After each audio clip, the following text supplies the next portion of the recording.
This is my journey to reach level 60 on a classic hardcore playthrough. Will I rise and become an absolute immortal legend, or crumble and fall by dying to a Murloc not even reaching level 10? Well, considering I'm more or less an absolute noob, it will probably be the latter, but I digress. Like how every new playthrough begins, I had to recover my Blizzard account, because for some reason it got locked after I already paid for a subscription. After half an hour I finally managed to unlock my account, but then for some unholy reason my account just would not connect to Blizzard's incredible servers. After another 13 minutes it dawned on me that it probably isn't Blizzard's fault, but that my own ISP is blocking the connection, so by connecting to my mobile data it actually let me play the game. Imagine that. Finally, after all that, I could create my character, so after I spent a few minutes thinking, I picked a human, and for my class, I picked a warrior. Now, I had to name him, but because I'm not really good with names, I just call him Mals.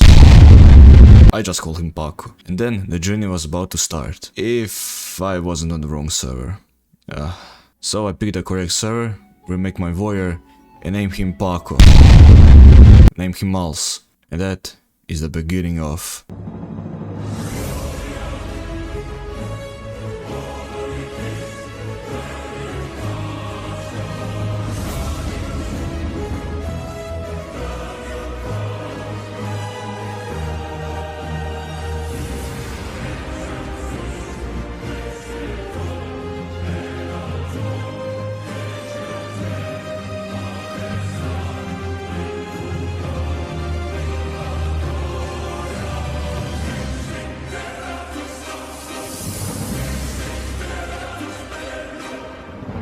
After finally getting to the world, I proceeded to edit my settings for 15 minutes, and after that the journey began. After talking to Deputy William, I went and spoke with Marshal McBride, who told me that I must kill 10 kobold vermin, but before doing that I picked up the other quests in the area and started killing wolves. Okay, now, before we continue, and while I'm killing the wolves in the background, let me tell you about the rules. If I die, the character is gone. I must delete him, so this can be a very long journey or literally end in 2 minutes, but I'm not that bad that a level 1 wolf would kill me, right? There is no grouping, the only time you can group is if you're going to a dungeon or in a dungeon, no trading, auction house, and no asking for buffs. You can only do a dungeon once per character, which is kinda weird, but okay.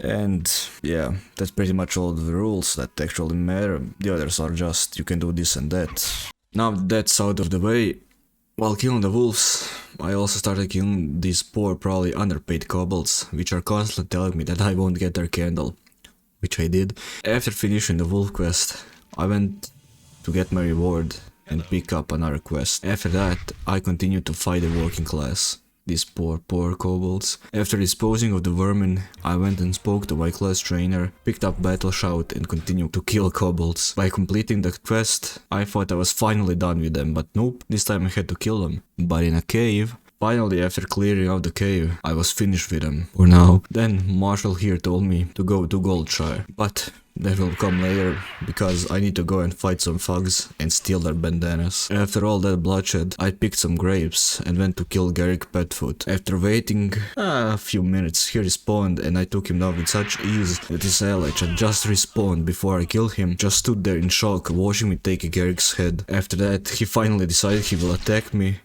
So I just put him down as well. Returning to Deputy William one last time to give him the quest and visiting my class trainer, it was finally time to go to Goldshire. Something this game is really good at is the ambience. It's just so good. Listen to it while I walk to Goldshire.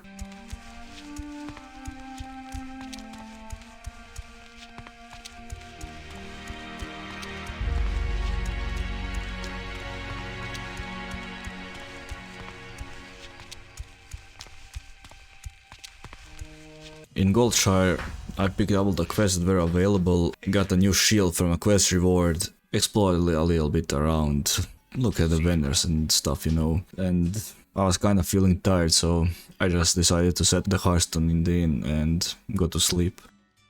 After waking up 2 days later, I explored the tavern, talked with the butcher and visited the class trainer. Finishing with wasting my time, I left the village and went to Fargodip Mine to kill even more kobolds. Running through the forest, I spotted a spider. It being something that really creeps me out, I decided to kill it. Charging right into it, I immediately noticed that I made a seriously bad decision. The spider had a friend. I thought to myself, is this really it? Will I just die? 2 spiders at level 5. Is that all I'm capable of? In that moment, just like the spider appeared out of nowhere, my savior charged the spider and took the aggro, keeping me alive. Thank God he came. After that incident, I arrived at the mine, but still being shaken up by the spiders, I just went to a nearby farm. At the farm, I received a quest to speak with little Billy. Seeing there are more quests at his location, I went there. Billy told me he was really hungry and forgot the thing he's supposed to tell me, I guess, and wanted me to bring him boar meat. So I hunted them down. While returning to the other farm, I killed a few kobolds along the way, and of course took their candles. After bringing the meat to Auntie, she made a pie for Billy. But before returning to Billy, I gave Mabel's letter, which I forgot I had, to Tommy, who then told me to speak to his grandma. That's... what? After finding grandma, she told me to get a potion so Tommy and Mabel could be together. Now knowing that their family is feuding, I have some questions about the potion, but I dare not ask. Before going to Billy, I decided to slay more kobolds, so I guess Billy will need to wait a little bit more. Billy smiled from ear to ear after finally getting to it, making his memory come back to him and telling me the necklace I'm looking for was taken by a kobold into the mines. So I guess it's time to kill even more kobolds. But me not reading the quest, I didn't know that the necklace was in the mine, so I have to be honest, it's getting kinda boring killing kobolds over and over again. Finally, after killing the last kobold, I got all the items I needed and went back to Goldshire to turn in the quests. After that, I bought myself a small brown patch, then I went to my trainer and picked up some new spells. And then I realized that I need to go into the mines and kill a kobold to get the necklace for the quest. Arriving again at the mine and killing kobolds again, I found Goldtooth and started a battle. A battle that halfway through I thought I would die, but Goldtooth decided to start running for his life. Getting out of the mine was actually quite scary. There were a few times I thought I was dead, because they would keep respawning seconds after dying. I was totally sure it was over, but eventually I managed to get out. This sadly isn't the last time I'll cross paths with the kobolds, but for now we move on to a new enemy, Murlocks. After arriving at Crystal Lake, I decided it would be best if I only fight one Murloc at a time. So I swam across the lake and suddenly got attacked because I failed to see even hear the Murloc, but he would not be much of a problem. The problem was when I said screw it and attacked 2 Murlocs at once. The fight was quite close, but I almost popped the potion, but I managed to win. After learning my lesson, I just killed them one by one until I had enough crystal kelp, which took quite some time actually. They respawned quite slow. While going back to Goldshire, I met the local fisherman and gave the kelp to William, who made an invisibility potion. Surprised that it wasn't lethal poison, as far as I know. I visited my trainer once more and upgraded my heroic strike, after which it was finally time to go to Stormwind.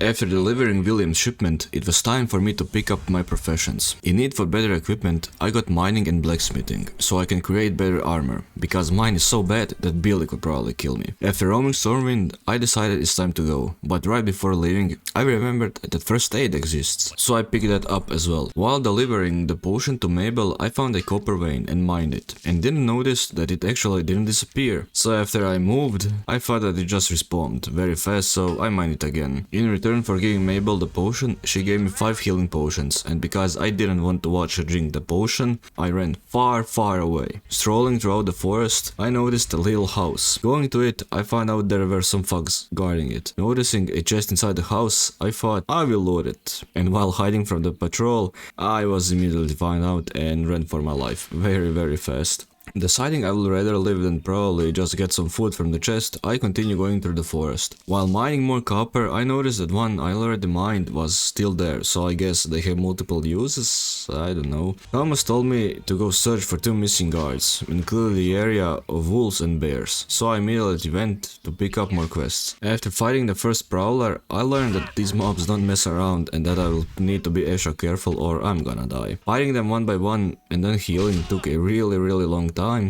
but I had this other quest that said I need to pick up bundles of wood. So me, someone that has previously played just a tiny little bit of Wrath of the Lich King, thought that they would glow. But after 20 minutes of looking for glowing wood, I saw something in the grass. It was a bundle of wood. Now knowing that they in fact do not glow, they were quite easy to pick up. Finally, after killing all the prolos, all that was left were 2 bears, but because many other players were in the area, most of them were dead. After 10 minutes looking for bears, I was done with the quest. After turning the quests, it was time to kill Princess, but seeing it almost killing other players, I decided that I'm quite not ready yet and just returned to Goldshire. Finally making myself better gear, I set out for Stormwind once more. After completing a quest and selling some stuff, I leave Stormwind and start murdering some bandits, so I can steal their bandanas. Not willing to wait for the bandits to respawn, I return to Goldshire to make a mace. Now, finally I have a better weapon. Because I never used the mace before, I decided to go and level its skill on some Murlocs. While on my killing spree, I went and explored the Jesperlode mine in which I had to fight Kobolds. Being a seasoned Kobold slayer, it was a piece of cake. While entering the mine, I noticed it was cleared out, and from the depths Giga Chad emerged, having single-handedly cleared out the mine. Now the time was to go and slay Princess, but of course because there were so many players there, I just decided it is not worth it. Not because I'm scared of anything else. Speaking with Thomas, he tells me to bring him 8 Murloc fins, which I thought is going to be the last quest before I reach level 10, so I picked it up and happily went to the lake, not knowing the horror that I'm about to witness. After fighting this Murloc over and over again, and after a few close calls, I looted a few chests which contained nothing useful. It managed to get all 8 fins. I gotta say, some people think that combat in World of Warcraft is just standing and hitting, but it really isn't. You also need to run. A lot. Now, it was time to finally complete the quest, and after hitting that complete button, it happened. I hit level 10. Finally. One milestone was complete. Now, will I be able to reach level 20? Or will I die in the next 10 minutes? Find out next time.